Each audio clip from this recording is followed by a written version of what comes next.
ایک بہن بتاتی ہیں کہ میری بیٹی تقریباً 6-7 سال کی تھی، قرآن مجید حفظ کر رہی تھی۔ جب اس کا سبق سورہ ملک پر پہنچا اور اسے زبانی یاد ہو گئی اچھی طرح سے، تو میں نے اسے کہا کہ بیٹا اب یہ آپ روزانہ رات سونے سے پہلے پڑھا کرو اور اسے سورہ ملک پڑھنے کے فضائل سنائے۔ میں نے کہا کہ ہمارے پیارے نبی صلی اللہ علیہ وآلہ وسلم نے فرمایا ہے کہ میرا دل چاہتا ہے کہ یہ سورہ ہر مومن کے دل میں ہو، اور مزید یہ بھی کہ یہ سورہ عذاب قبر سے بچانے والی ہے۔ وہ پڑھ کے سو گئی۔ پھر میں ہر رات سونے سے پہلے اسے یاد دلاتی، پوچھتی کہ آپ نے سورہ پڑھ لی۔ اس طرح وہ روزانہ اس کی عادی ہو گئی، لیکن پھر بھی میں کبھی کبھی پوچھتی رہتی تھی۔ ایک دن ہم کہیں باہر گئے ہوئے تھے، واپسی میں دیر ہو گئی، اسے نیند بہت آ رہی تھی۔ کہنے لگی کہ امی آج میں پڑھے بغیر سو جاتی ہوں، بہت تھک گئی ہوں۔ میں نے اسے بڑے پیار سے مخاطب کیا کہ بیٹا آج تو ویسے ہی دیر ہو گئی ہے، فرشتے کب سے انتظار کر رہے ہوں گے کہ یہ تبارک الذی پڑھے تو ہم لکھیں۔ وہ ایک دم خوش ہو کر بیٹھ گئیں۔ کہنے لگی کہ امی کیا سچ مچ فرشتے میرا انتظار کر رہے ہیں؟ میں نے اسے سمجھایا کہ ہاں بیٹا، جو نیک عمل ہم روزانہ باقاعدگی سے کرتے ہیں تو فرشتے اس کا انتظار کرتے ہیں۔ آپ فرشتوں کو تکلیف نہ دیں اور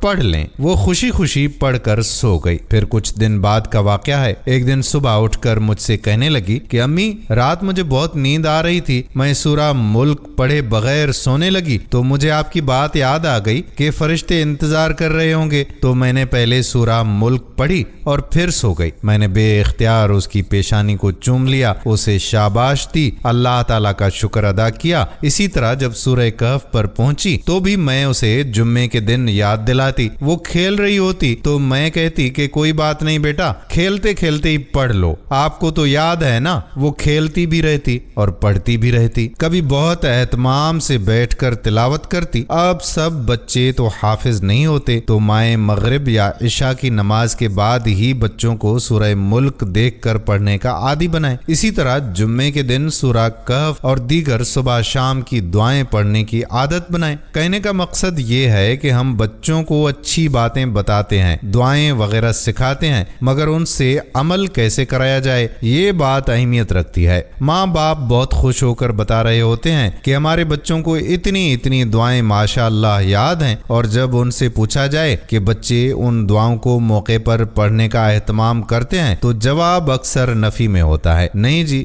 بچے ہیں بس بھول جاتے ہیں۔ ہاں ٹھیک ہے، وہ بچے ہیں بھول جاتے ہیں، مگر ہم نے تو انہیں یاد دلانا ہے۔ صبح سو کر اٹھیں تو سنت بتائیں کہ اس طرح اٹھنا ہے، یہ دعا پڑھنی ہے۔ کھانا کھاتے وقت کی سنتیں بتائیں، باہر جاتے وقت سنت کا طریقہ بتائیں، پانی پیتے وقت یاد دلائیں، رات سوتے وقت بچوں کو ضرور تھوڑا سا وقت دیں، ذرا محبت سے سر پر ہاتھ رکھیں، مسکرا کر دیکھیں، بوسہ لیں، ہاتھ چوم لیں۔ یقین کیجئے کہ بچے اس عمل سے بے حد خوش ہوتے ہیں، پر اعتماد ہوتے ہیں، اور سنت طریقے پر سونا سکھائیں، اور اگر سیکھے ہوئے ہیں تو انہیں یاد دلائیں۔ ہمارے پیارے نبی صلی اللہ علیہ وآلہ وسلم ایسا کام کرتے تھے۔ اگر ہم بھی ایسا کام کریں گے تو اللہ تعالیٰ ہم سے بہت خوش ہوگا اور ہم سے بہت پیار کرے گا، اور ہمارے پیارے نبی صلی اللہ علیہ وآلہ وسلم بھی ہم سے محبت کریں گے۔ یقین کیجئے کہ بچے بہت خوش ہوتے ہیں جب انہیں بتایا جائے کہ اللہ تعالیٰ اپنے بندوں سے کتنی محبت کرتا ہے اور کتنا مہربان ہے ہم پر۔ وہ اللہ تعالیٰ کی رضا حاصل کرنا چاہتے ہیں، اللہ تعالیٰ کے قریب ہونا چاہتے ہیں۔ امید ہے کہ بچوں کی اس طرح سے پرورش کریں گے اور دوسرے لوگوں کی اصلاح کے لیے اس ویڈیو کو شیئر بھی ضرور کریں گے۔ آنے والی ویڈیو تک اپنے میزبان قادر بخش کلہوڑوں کو اجازت دیجیے۔ اللہ